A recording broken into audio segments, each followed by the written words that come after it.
All right, so welcome everybody to episode 42, the last Woot, woot. Tuesday Tech Talk, not forever, but just for this school year. We're giving you the next couple of weeks off to recharge your batteries and focus and all that good stuff, and to gear up for 2022. And I always need to mute this other window because I'm hearing myself speak about 10 seconds after I'm saying it, which is confusing. But I think we're good to go. Chris Hott is going to take us through Sora today. Appreciate her taking the lead today for us. And then we'll just learn more about ebooks and all the fun things that she's got going on with Sora. Okay, so let's talk about Sora. How many of you have used Sora? Raise your hands, put a hand up in your little window there. Raise your hand there if you've used Sora, gotten online, read an ebook. Okay, I see Jeremy has. Oh. Okay, so in the past episodes, we've kind of gone in and explored Sora.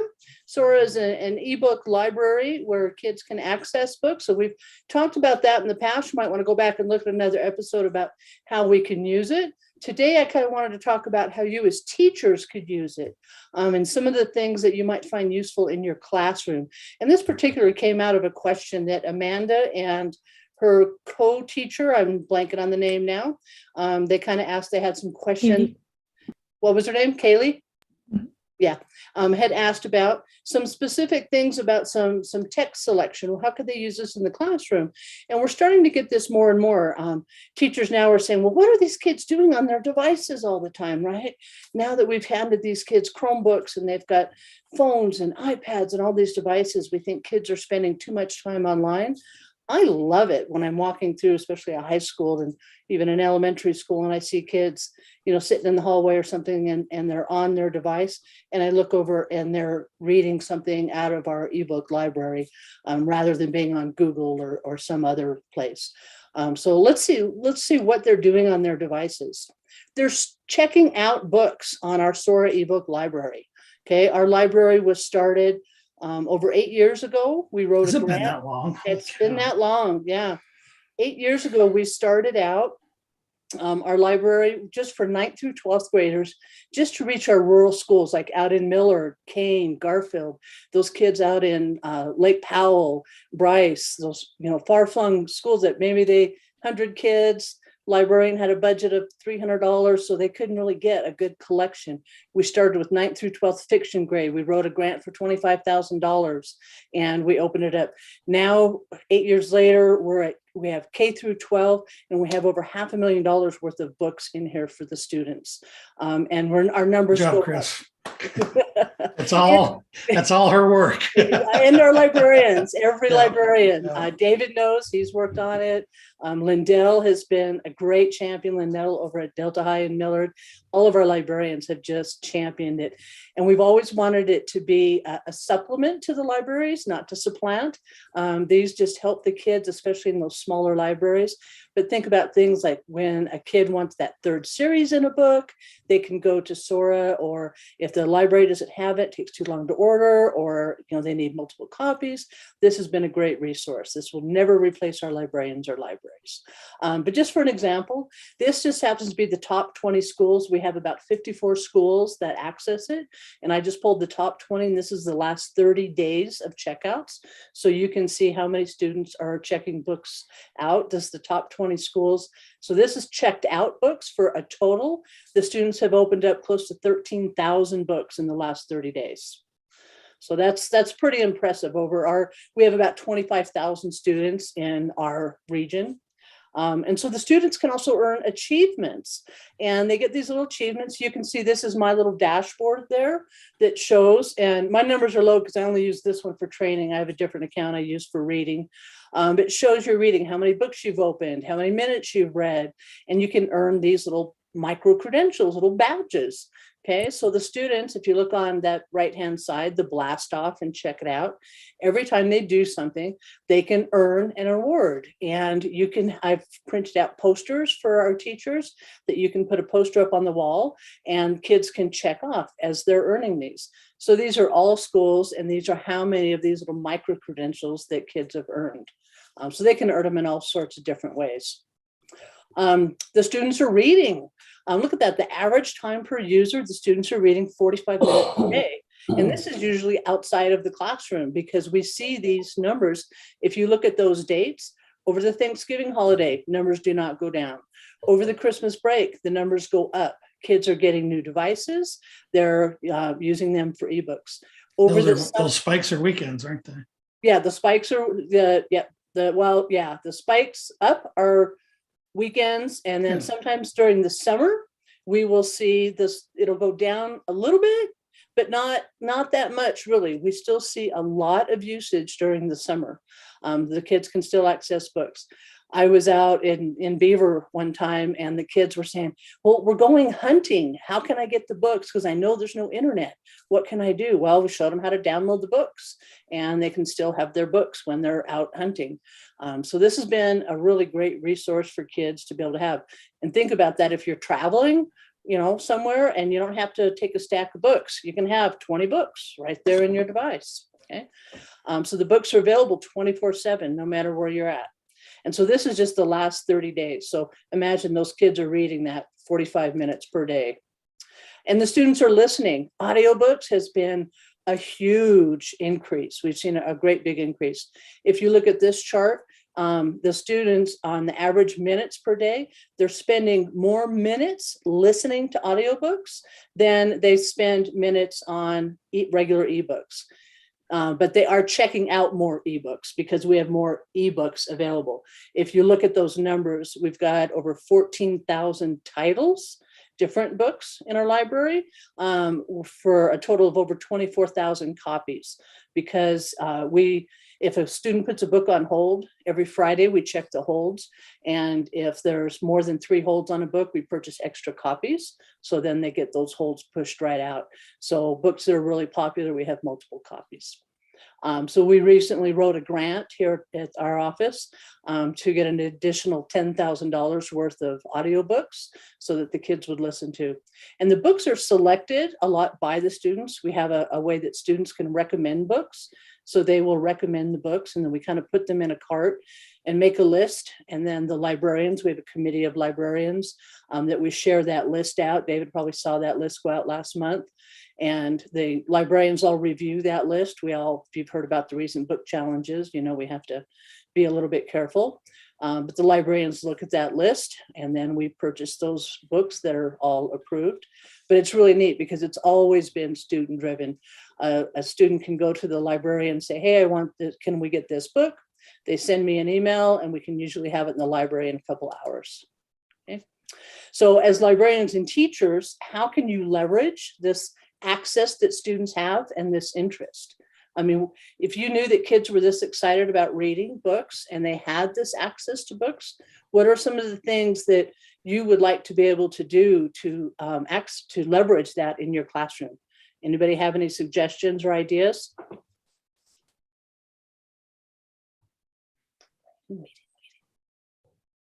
Well, let me tell you then, okay? So we have some featured titles that are simultaneous use that everybody could check out and read at the same time. So you could have one book, your whole class, your whole school could read it, especially right now, think about reading a winter book for the whole school at the same time. We've collected certain holiday collections of books that you could use, like I said, before the holiday. We can create collections by subject. I've created subjects for like World War I, Native American Indians. We can do one for request or popularity. We had a teacher, in fact, it was in Millard last year, that was doing a book a day. So she had a list of 100 books that she wanted her kids to read. And she went and found the books that she wanted. She gave me the list of books. I curated a list and she actually got the covers of the books and printed them out. The kids made a big mural on the wall or a big chart. Every day they would read that one book out of the ebook library, and then they would put the cover of the book, stick it up on the chart and to show that they had read. And so we made a special list in the library of those books. Okay? We can also do them by language. So we have collections of Spanish books, and we've got some books that are in Chinese as well for some of the dual immersion schools. We can do them by grade level.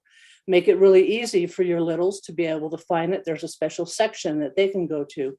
The books are filtered for the students. So if second grader is in there, they're not going to see the same books that the high schoolers will see.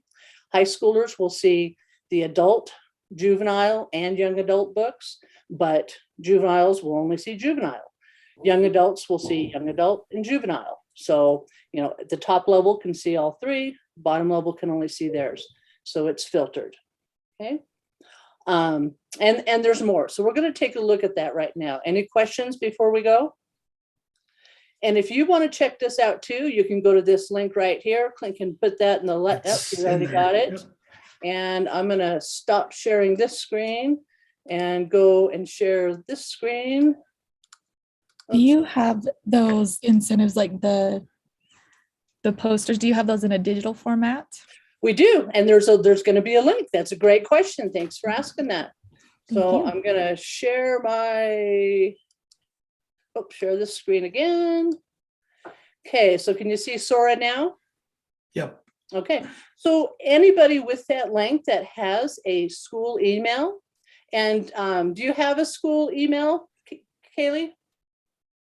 Okay, so as long as you have a school email for one of our districts, anybody can log in.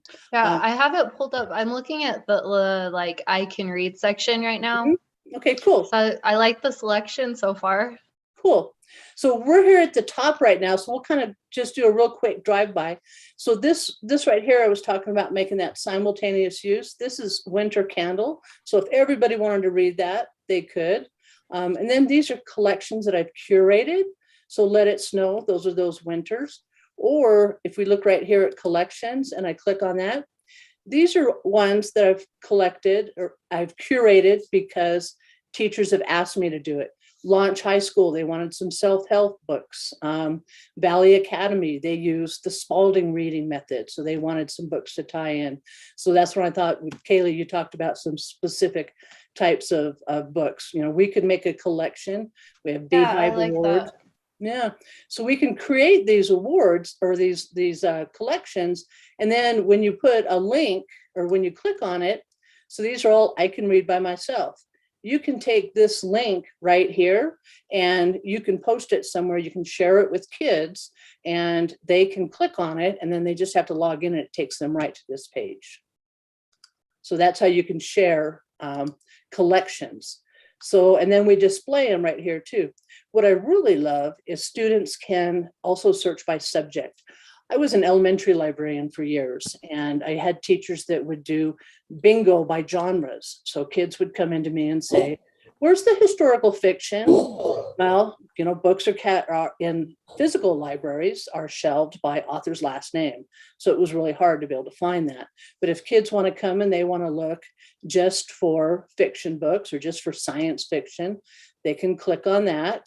Okay, and they can even refine it. So they can come down here and sort it by language, the audience. So if they want only juvenile, only young adult or general, so they can filter it to their grade level. They can also go in and filter if they know their Lexile level or their ATOS reading level, they can filter. Okay. Then we have some that are kind of automatically curated. These are the most popular books. There are over 1,000 right here. This was a collection that I just added. These were books that I saw through our checkouts were really, really popular. And these are who is and who was. And so I looked at that and I went and bought a whole bunch more and made a collection of them. So these are all of these, who were these famous people. So kids could just check on them, click on them.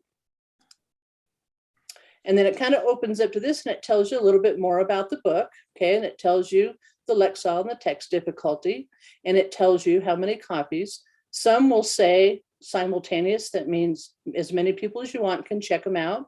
Gives you a little synopsis. You can read a sample or you can just click on borrow. Students can get 3 books at a time for a 2-week period. And that's the beauty. If no overdue books, because it automatically gets returned, but they'll get a notification, say, hey, this book is going to be due soon. Do you want to renew it? And then they can just renew it as well. Where does it say the single or all class? So this right here where it says one available and one. Yes, we make the text a little bigger. It's Oh, probably yeah, pretty sorry. small. Sorry, I'm not in my usual setup either. Thank you. Yeah, see where it says one available copies? Yeah. So otherwise it'll say simultaneous use. Okay, so we'll go look at one that says simultaneous use. Okay, And then that so kind for of tells this you. for this specific one, only one student could check it out at a time. Correct. And there are multiple, there's multiple lending models. The publishers make it really complicated. Okay. But basically you have one copy, one user, or what's called a metered access, and that's how we purchase them. But there's a variety. I have the ability to shop in multiple ways. So it's basically you tell me what you want and I'll find a way to make it work most of the time. This is cool. So I use Libby for Yeah. myself. Is this like similar? Yeah, Libby is the public library part. Sora is the counterpart of Libby for the schools. Okay. So we have more management of it because we can push out assignments. We can make classroom sets. There's a lot of things that we can do as a back end, which Libby doesn't really have. Libby is meant for Yes, I'm children on to a check wait out. list. I've been on a wait list for See? like 6 months. That is my bugaboo. Remember when I mentioned about the holds? That was Yeah. one of the things from day one when we started this library, because I used to use, Overdrive as it was called then, Yeah. and Libby, and I hated it being 6 months out for a I book. know. And so every Friday I look at those holds and I buy more books. So, we don't have hardly ever a book that's more than, 8 weeks out, unless there's a really popular, expensive book that I just have a hard time keeping in. So back on the collections, great Oh, comments and questions. Minecraft. Thank you. So yeah, that's how I really get the kids. You go into a high school, and especially the jocks, they're just all books. These are boring. But then you start talking about Minecraft or the sports series, and then they And I really. saw graphic novels too, where I have Yeah. 2 reluctant readers that are These are the hooks, and that would like especially those. if you get an audiobook and then put it with an ebook or a physical book and an audiobook together, and that really helps some of those struggling readers. Are there any like that, like on Epic, how it reads to you Yep. as you're reading? Yep. So there's a whole collection called Odyssey on those. So there's 2 different types. There's one that's called I Can Read for the younger, and then Odyssey for the middle. And I just expanded that library too. Cool. These are the ones right here. These are the simultaneous use ones. So if we click on one of those, see where it says always available? Yeah. So that means there's multiple copies. You can, because those are kind of like the open source. Anybody can check them out. So those, you can have multiple copies. The whole class can check them out at once. Okay. So Okay. I know our 6th grade teacher, well, she teaches 4th, 5th, and 6th. So I think she was reading Wonder to Mhm. or having them read Wonder. Mhm. So if there's a book like that, could all students have access to it at the same time? So yes and no. In this library, what I would suggest, she can do Wonder, and she can display it up on her smart board and do it that way, and everybody read together. But Then we're they- all online. Oh, that's right. That's right. So what she could do is get a classroom set, and it's kind of like the Netflix model. You rent them, and I think Wonder is like about $2 per student, and then we push it out to each student, and so each student would have their own copy. But some books, like so when you have Wonder and the most popular recent books, there you kind of have to rent them. There are books that are these simultaneous use that are free. It just varies on the publisher and the title. So Okay. you just have to give me a list of titles and say, hey, what can you do with these? How far in advance do you need to know? Sorry, I'm just taking notes so we can Yeah. report back to our team. Yep, couple days. Just Okay. depends if I'm in the office or if I'm out in schools. It just takes, I can push them out in a couple hours. It just takes a little bit of time just to be able to look them up. And how long can they keep it? So when you do the classroom set model, then they get Yeah. them for 3 or 6 months. Oh, okay. Normally when they just check them out, they get them for 3 weeks. So it's, You could definitely do a book study with that. And we Mhm. have fairly low numbers, so it would be. yeah. And so um, that would come out of your budget when you rent those, because those are unique to your students. Uh-huh. Okay. So like, see, all of these books right here are unlimited checkouts, but you can see you're not going to find Wonder there, right? Yeah. Okay. For sure. So these Eureka books, this was a collection of books that kind of aligns with some lesson plans for the new SEED standards. Here's some of those graphic novels that you mentioned. This is a collection of, what can I use if you want to talk about manners and those types of things in classrooms. These are the read-alongs that you mentioned earlier. These are the elementary ones. These are where especially Dragons Love Tacos is like one of the most popular books. But it reads it aloud and it highlights the words on the pages. Oh, So I like that. yeah, these are the reading and the visual. We started adding nonfiction right there. Battle of the Books. And these are multiple years of the list of books. So we have those listed. That's that book a day that I mentioned. Just another collection of great reads. And then we just kind of a library of elementary and middle school picks, high school. Some for librarians are just fun reads. That Native American one I mentioned.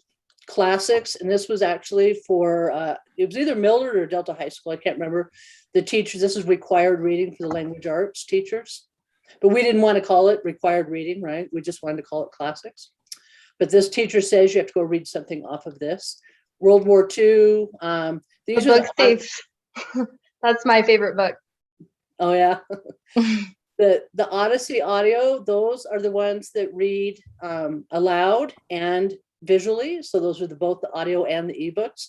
And these are our middle high school kind of level. They're about 4th to 9th grade level books. So those are really good. And this is one of my favorite categories.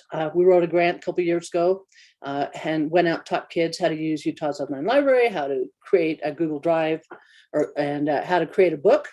And so the kids were published authors, got to visit with authors, publish their own books. And so they're right up there in the authors, with the authors. So you can see how we can create multiple collections, okay?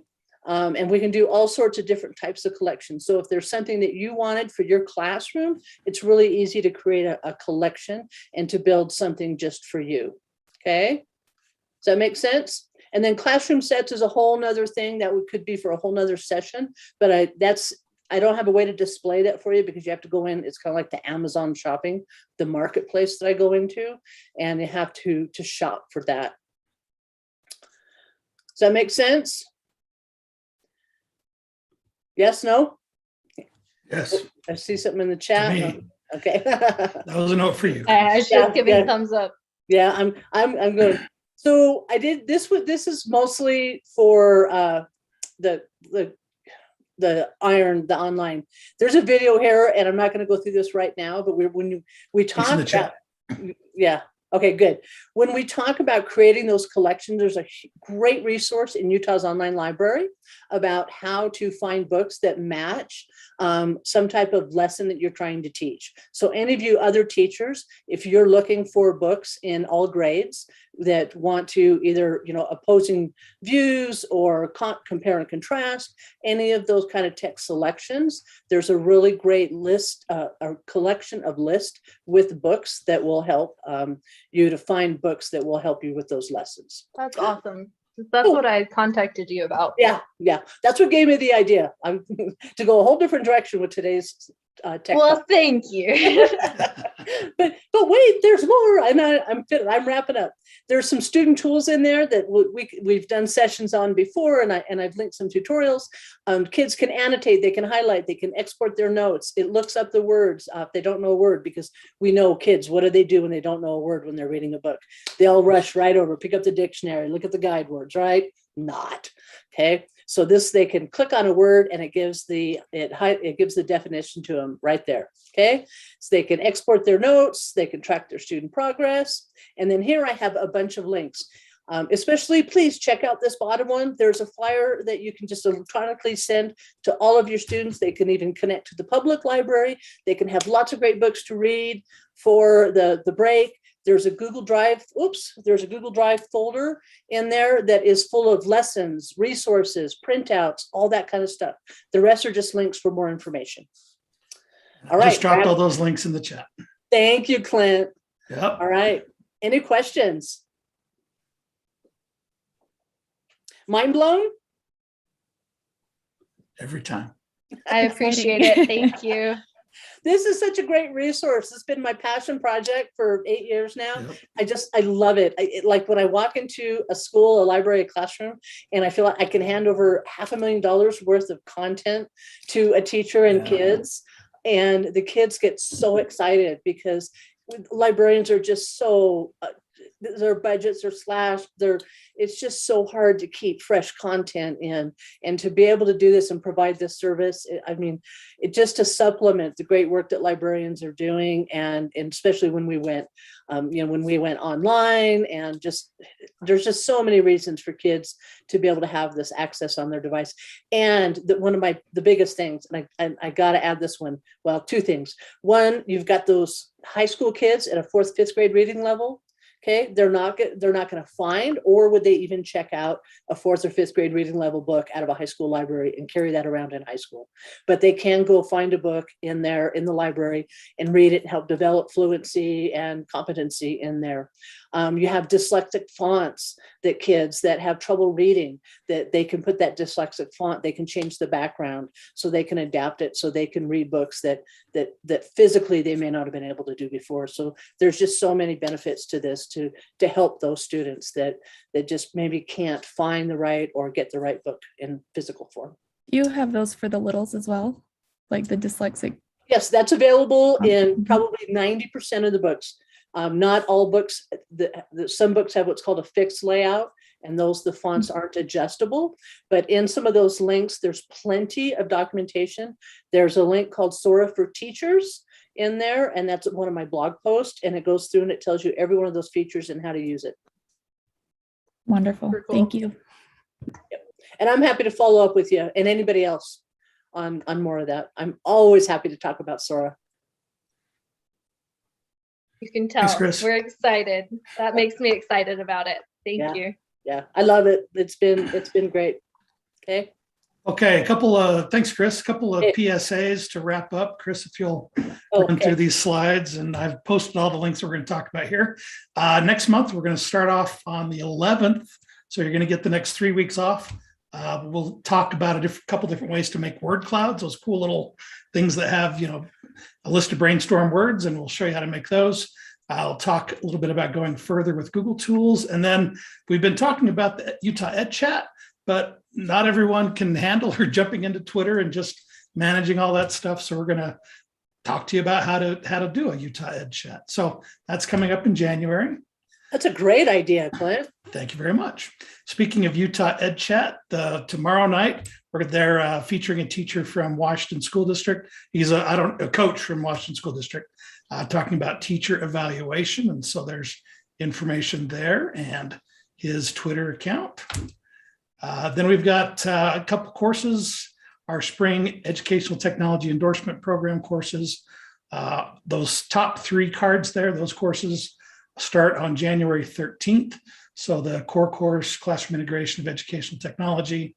And then we've got 2 different Canvas courses, one aimed at the elementary level, one at secondary level, that will begin in January. And then first part of March, those other 2 courses begin, game-based learning gamification, and a brand new course, Developing Digital Detectives. So the registration link is there. Yeah, I'm really looking forward to that Digital Detectives one. I took a sneak peek at that. Looks awesome. Okay, we do have, before we meet again, there's an educational conference coming up. It's not necessarily a technology focused conference, but it's an ed camp we're having in Richfield on January 8th. They're always free to join. Lots of great stuff. And basically the topics and the agenda and everything are scheduled by the people who are there on the day.